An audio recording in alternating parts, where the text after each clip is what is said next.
Hello friend, this is Sudhir Shivam. Welcome back to my YouTube channel. और friend, आज के इस वीडियो लेक्चर में हम क्लास 10th मैथ के चैप्टर 3 के एक्सरसाइज 3.3 के क्वेश्चन नंबर फर्स्ट के फोर्थ वाले पार्ट की बात करने जा रहे हैं, जिसका क्वेश्चन आपको हिंदी मीडियम बुक में पेज नंबर 59 पर और इंग्लिश मीडियम बुक में पेज नंबर 53 पर मिल जाने वाला है। तो चलिए फ्रेंड, इस क्वेश्चन को आप देख लेते हैं। फ्रेंड, आपके सामने जो क्वेश्चन लिखा है उसे आपको सब्स्टिट्यूशन मेथड मतलब कि प्रतिस्थापन विधि से सॉल्व करना है। तो चलिए हम देख लेते हैं इसके हम कैसे हल करेंगे।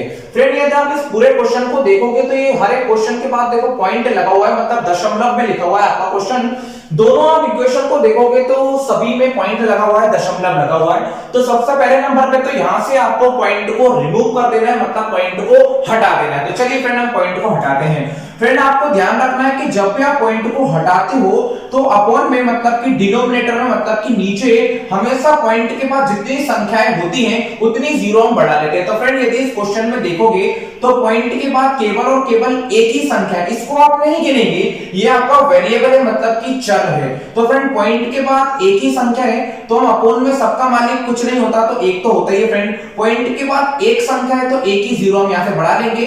यदि आप ऐसा करते हैं तो आपका पॉइंट जो है वो हट जाता है। सेम कंडीशन हम यहां पर भी करेंगे, पॉइंट को हटाएंगे और पॉइंट के बाद एक संख्या थी तो नीचे एक जीरो बढ़ जाएगा।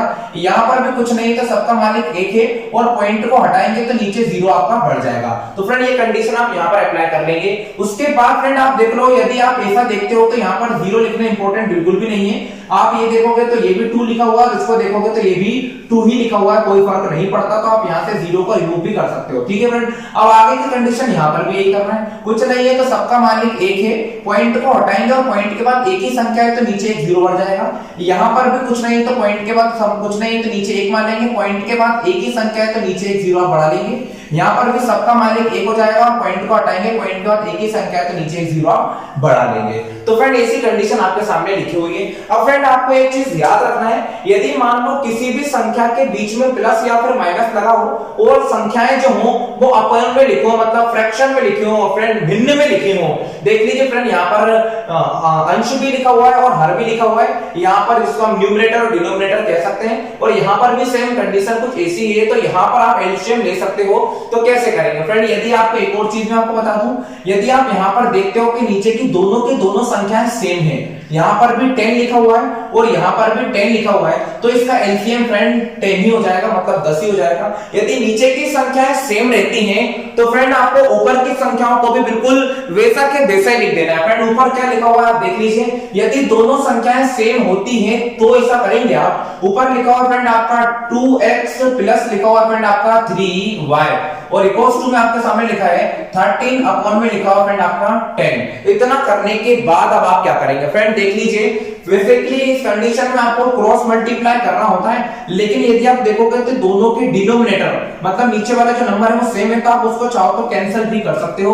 तो ये इजीली फ्रेंड कैंसिल हो जाएंगे। उसके बाद देख लीजिए क्या बचता है आपके पास। फ्रेंड, आपका बचेगा 2x प्लस 3y और इक्वल्स टू में आपके पास रह जाएगा 13 और ये हो जाएगा फ्रेंड आपका इक्वेशन नंबर 1 कंप्लीट। यहां से हमने पॉइंट को भी रिमूव कर दिया है। अब फ्रेंड, आगे का क्वेश्चन देखेंगे हम, आगे क्या लिखा हुआ है। फ्रेंड, यहां पर भी जीरो लिखना इतना इंपॉर्टेंट नहीं है, आप जीरो को रिमूव कर सकते हो। अब देखो फ्रेंड, यहां पर भी 10 था तो यहां पर भी 10 और 10 ही है तो इसका एलसीएम भी आप क्या ले लेंगे, 10 ही ले लेंगे। यदि नीचे की दोनों संख्या सेम है तो ऊपर की भी संख्याएं आपको सेम ही लिख देना है। तो ऊपर आप लिख देंगे 4x प्लस 5y और इक्वल्स टू में आपके सामने लिखा हुआ है फ्रेंड 23 और अपॉन में लिखा हुआ है फ्रेंड 10। मतलब कंडीशन कुछ इसी टाइप की बन जाएगी। यहां पर भी 10 से 10 आपका हो जाएगा कैंसिल, आपके पास बचेगा 4x plus 5y equals to में आपका 23 और ये हो जाएगा फ्रेंड आपका इक्वेशन नंबर 2। अब फ्रेंड, आपको इस इक्वेशंस को सॉल्व करना है सब्स्टिट्यूशन मेथड से। तो चलिए फ्रेंड, यहां पर हम सब्स्टिट्यूशन मेथड लगा लेते हैं। फ्रेंड, सब्स्टिट्यूशन मेथड का रूल ये बोलता है कि आपको इन दोनों में से कोई सी भी एक इक्वेशन को उठा लेना है। फ्रेंड, आप चाहो तो इक्वेशन फर्स्ट ले लीजिए या आप चाहे तो इक्वेशन सेकंड ले लीजिए। अब आपको सरल कौन सा लग रहा है, तो मुझे तो फर्स्ट सरल लग रहा है तो मैं पहली वाली इक्वेशन पर टिक लगा लेता हूं और यहां पे लिखूंगा फ्रेंड सबसे पहले फ्रॉम इक्वेशन नंबर 1। आप हिंदी में लिख सकते हो समीकरण 1 से। तो चलिए इसको सॉल्व करते हैं। फ्रेंड, फर्स्ट वाली इक्वेशन को मैं उठाता हूं, क्या लिखा है 2x plus 3y equals to में लिखा है फ्रेंड 13, ये हमने लिख लिया। फ्रेंड यहाँ पर आपको करना क्या है, सब्स्टिट्यूशन मेथड में आपको दो वेरिएबल लिखे हुए फ्रेंड, एक वेरिएबल आपके सामने लिखा हुआ है x और एक वेरिएबल आपके सामने लिखा हुआ है y। इन दोनों में से किसी भी एक वेरिएबल के आपको वैल्यू निकाल लेना है। मान लो यदि मैं x की वैल्यू निकालूंगा तो मैं इस नंबर को यही लिखे रहने देता हूं, इक्वल्स टू में लिखा है आपका 13, जिसकी वैल्यू निकालना उसको वही रहने दो और बाकी जो बचा हुआ है उसको ले जाओ राइट साइड में। तो फ्रेंड प्लस के नंबर उधर जाएगा तो हो जाएगा आपका माइनस का नंबर। वैल्यू x की निकालेंगे तो x को यही रहने देते हैं और इक्वल्स टू में लिखा है 13 माइनस 3y और फ्रेंड इनटू का जो भी नंबर होता है वो चला जाता है आपका डिवाइड में। तो फ्रेंड ये तो वैल्यू आ गई आपके पास x की और इसी को आप मान लो कि इक्वेशन नंबर 3। तो फ्रेंड ये हमने फर्स्ट इक्वेशन का यूज करके x की वैल्यू को फाइंड कर लिया है। अब फ्रेंड हम लेंगे इक्वेशन नंबर 2 को। फ्रेंड फर्स्ट इक्वेशन ले ली, इस पे टिक लगा दिया। अब आप इक्वेशन नंबर 2 को उठा रहे हो तो मैं यहां पर लिख लेता हूं फ्रॉम इक्वेशन सेकंड। देख लीजिए क्या लिखा हुआ है, आपके सामने लिखा है 4x plus 5y equals to में फ्रेंड लिखा है आपके सामने 23। तो इक्वेशन है आपकी 4x प्लस 5y प्लस का 23। फ्रेंड यहां पर आपको कुछ नहीं करना है, x की जो भी वैल्यू आपके सामने आई है उस x की वैल्यू को यहां पर पुट कर देना है। तो फ्रेंड 4 का तो 4 ही रहेगा, x की वैल्यू आपके सामने लिखी हुई है 13 माइनस 3y। फ्रेंड ये देख लीजिए x और x की वैल्यू यहां पर आप पुट कर दीजिए।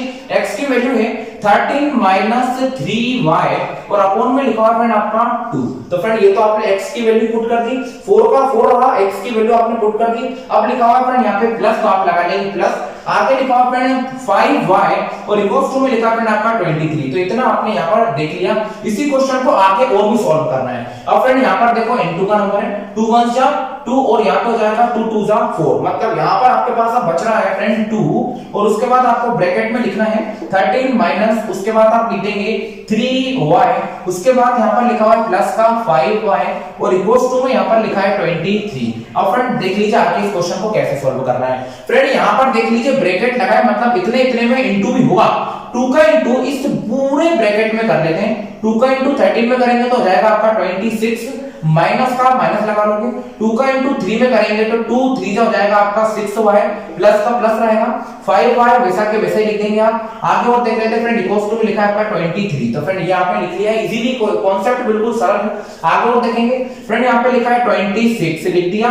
अब फ्रेंड ये माइनस का 6y है और ये प्लस का 5y है। चिन्ह आपको पहले से पता है, प्लस प्लस प्लस होता है फ्रेंड, माइनस माइनस प्लस होता है, माइनस प्लस माइनस होता है, प्लस माइनस भी माइनस होता है। फ्रेंड यहाँ पे एक नंबर माइनस का है और एक नंबर प्लस का है, मतलब माइनस प्लस माइनस हो जाएगा।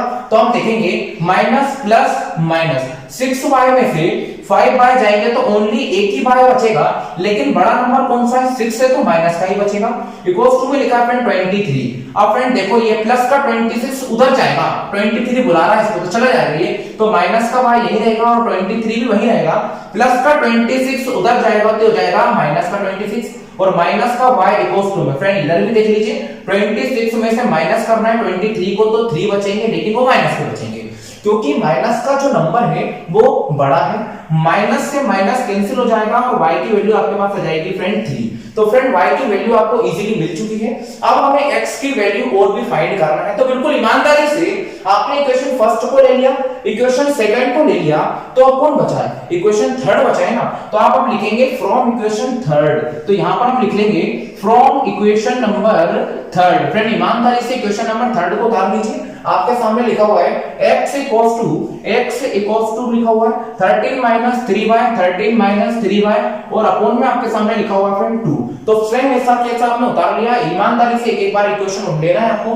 y की जगह पर आपको लिखना है 3, y की जगह पर 3 लिखना है फ्रेंड। x इक्वल्स टू 13 का 13 माइनस का माइनस 3 का 3 इनटू और y की जगह पर लिखेंगे आप 3 को, तो y की जगह पर हम लिख देंगे 3 और अपॉन में लिखा हुआ फ्रेंड 2। चलिए स्कोर करते हैं। x इक्वल्स टू 13 का 13 माइनस का माइनस 3 3 का 9 और अपॉन में लिखा है फ्रेंड आपका 2।